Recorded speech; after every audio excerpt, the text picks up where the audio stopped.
What's up, everybody? Good late afternoon. Hope you guys are doing well on this Tuesday, the first Tuesday of the new year. For a lot of people, the first day back to work. Hope that went well for you. We're going to go over a couple of injury updates from Pete Carroll here, real quick, but I really want to focus on one of them and talk about some long term ramifications here. Real quick, before I get to this, though, I'm streaming tonight with the Hawks Nest. We'll be live on both his channel and my channel. We're going to be talking about that Steelers game and where the Seahawks go from here. So tune in later tonight if you want to see me and him go back and forth on what is going on with this team and what we think about the current state of the team. Follow me on Facebook, Instagram, X. I'm now live on all of those locations. So help me out a little bit. Appreciate it. Okay. So, a little bit of a plug out of the way there. Two updates from Pete Carroll came down earlier today. This is hours ago, but it's really too early to even discuss this stuff in any real depth, so I'll just go over it real quick. Evan Brown is recovering from the concussion that he suffered on Sunday. He is apparently going to be a game time decision on whether or not he can get back for Sunday's game against the Cardinals.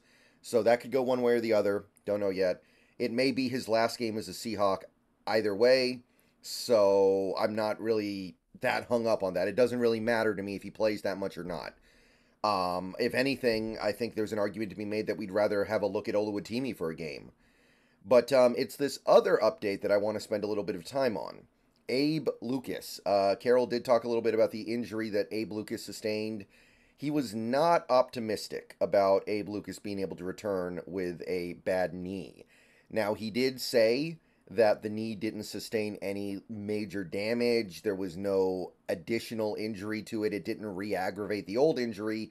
There just wasn't enough power in it for him to drive, basically. And when that's the case, you can't play offensive line when you can't generate any power when you push off. So, Abe Lucas, at least he didn't make it worse. At least he didn't re-aggravate it, but unlikely he will return this week, I would say, if I had to guess. So there's that. But when we're talking about Abe Lucas here, we need to talk about the big picture because unlike Evan Brown, Abe Lucas, in theory at least, is clearly part of the future for this Seattle Seahawks team. So we need to decide, and unfortunately the decision has to come this offseason, how much are we going to bet on Abe Lucas being ready to go next year, week one, and be able to sustain a playing career long term beyond just the next one or two games. So, what is it? This knee injury that Abe Lucas had goes back to last year. He missed a game or two last year with the knee injury, and then it bugged him in the offseason. He had some treatment done. It kind of took, it kind of didn't. They were hoping they could get through the season with it, and then it got re-aggravated in the first game, first half, I think. Maybe it was the third quarter, but either way, he ended up missing basically 3 months, slowly working his way back, came back, played a few games, and now it's acting up again. This is something that it goes back a pretty good amount of time now. This is something that's been bothering him and affecting his play for over a calendar year now, and it may go back further than that. This may end up being something that affects the rest of his life. At the very least, it's becoming a strong possibility it affects the rest of his playing career. I remember in the pre-draft lead-up to 2022, a lot of people were convinced that Abe Lucas was going to go in the first round. He ended up going in the third. Maybe medicals are the reason why he slipped. I don't remember hearing about that at the time, but maybe the medicals made teams stay away from him until you got down to round 3. And maybe those medicals are starting to cause issues here with him. So this is a realistic possibility that Abe Lucas just isn't going to be the long-term solution at right tackle that we were hoping for, and that he might need to be, at the very minimum, we need a good insurance policy, and quite possibly we may even need to think about replacing him. And this is going to be a little bit awkward because we're going to go into the offseason without having a really solid answer here. We're not going to really be comfortable saying, oh, Abe Lucas is good for next year, or we need to come up with an exit strategy for Abe Lucas ASAP, because it doesn't look like his career is going to last much longer because of this knee thing. Like, knee stuff typically doesn't go away. For those of you who follow basketball, you might remember Brandon Roy. That was a great example. He went from on a Hall of Fame track, and then the knee issue cropped up, never went away, and he was basically out of the league after, what was it, 6 or 7 seasons or something like that. So this is a problem. This is a real problem, and as of right now, the Seahawks, they need to figure this out, and they need to make the right decision here, because getting this offensive line right is everything. Getting this offensive line right is the key to unlocking this offense playing at an elite level. And quite honestly, I think the main reason why the offense has been so disappointing this year has been the fact that the offensive line has been so unhealthy. So many injuries up there have just killed this team on offense to where they are just an average offense. And we got to fix it.